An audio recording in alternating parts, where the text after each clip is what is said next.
భగవంతునికి, తల్లిదండ్రులకు, గురువులకు నా పాదాభివందనాలు. గురు బ్రహ్మ గురు విష్ణు గురుదేవో మహేశ్వర గురు సాక్షాత్ పరబ్రహ్మ తస్మై శ్రీ గురవే నమః. ముందుగా నా ఉపాధ్యాయులకు, విద్యార్థులకు ఉపాధ్యాయ దినోత్సవ శుభాకాంక్షలు. నా పేరు ఆలోప్య జనని. నేను 8వ తరగతి చదువుతున్నాను. మనలో అజ్ఞానాన్ని తొలగించి జ్ఞానం అనే వెలుగును ప్రసాదించే వారే గురువులు. అలాంటి మరెందరో గురువులకు శిరస్సు వంచి నమస్కరిస్తున్నాను. ఉపాధ్యాయుడు తరగతి గదిలో చెప్పే ప్రతి పాఠం ఒక సూక్తి వంటిది. అది ఎప్పుడు విద్యార్థి వెన్నంటే ఉండి అతనికి సహాయపడుతుంది. ఉపాధ్యాయుడి వాక్కుకు ఒక ప్రత్యేకమైన శక్తి ఉంది.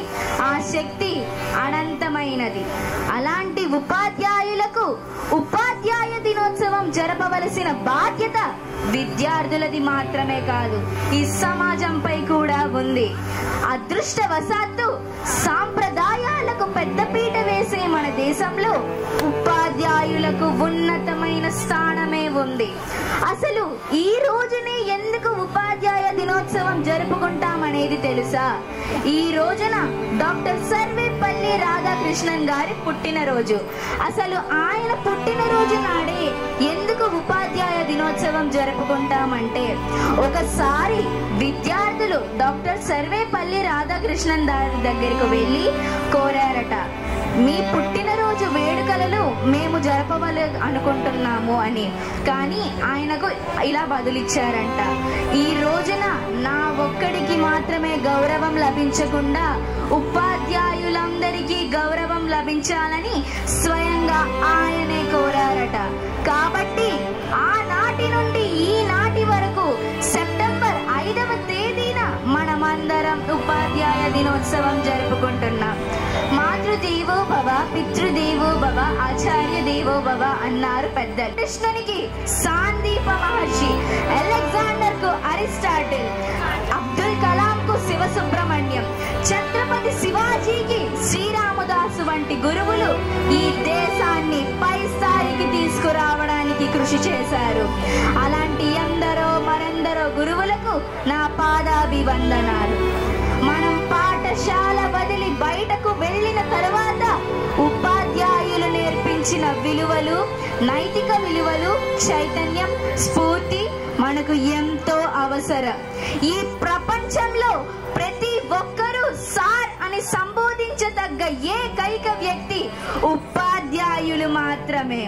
దేశాధ్యక్షుడు సైతం సార్ అని పిలిచే హక్కు ఉపాధ్యాయులకి మాత్రమే ఉంది. అలాంటి ఎందరో ఉపాధ్యాయుల కోసం నా యొక్క చిన్ని కవిత.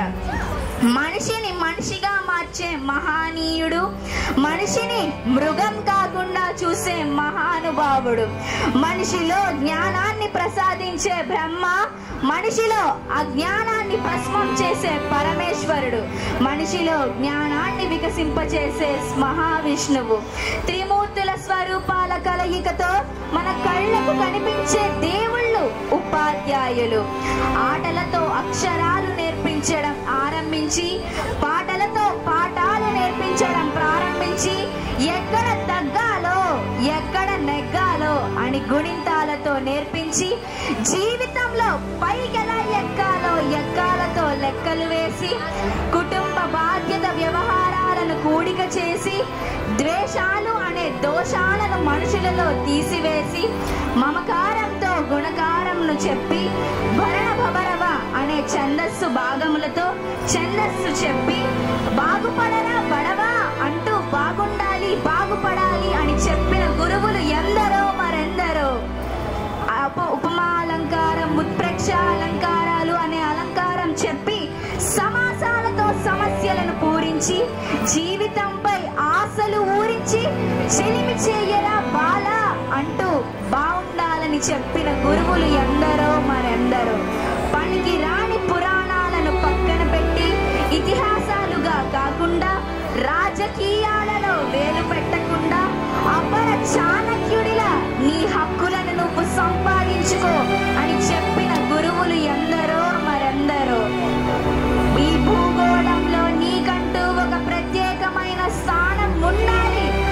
చెప్పే గురువులకు, అనుబంధం అనే బంధం ఏర్పడడానికి జరిగే రసాయనిక చర్యకు, నవ్వు అనే ఉత్పర్కం చేయించి కిరణజన్య సంయోగ క్రియలు అనగా ఫోటోసింథసిస్ కు, పత్రహరితానికి అంటే క్లోరోఫిల్, సూర్యరశ్మికి అందం అని చెప్పిన ఎందరో మరెందరో గురువులకు శిరస్సు వంచి నమస్కరిస్తున్నాను. ప్రపంచంలో ఏ ఒక్కరు గురువు స్థానాన్ని ఎప్పుడూ వెనక్కి తీసుకోలేరు. ఈ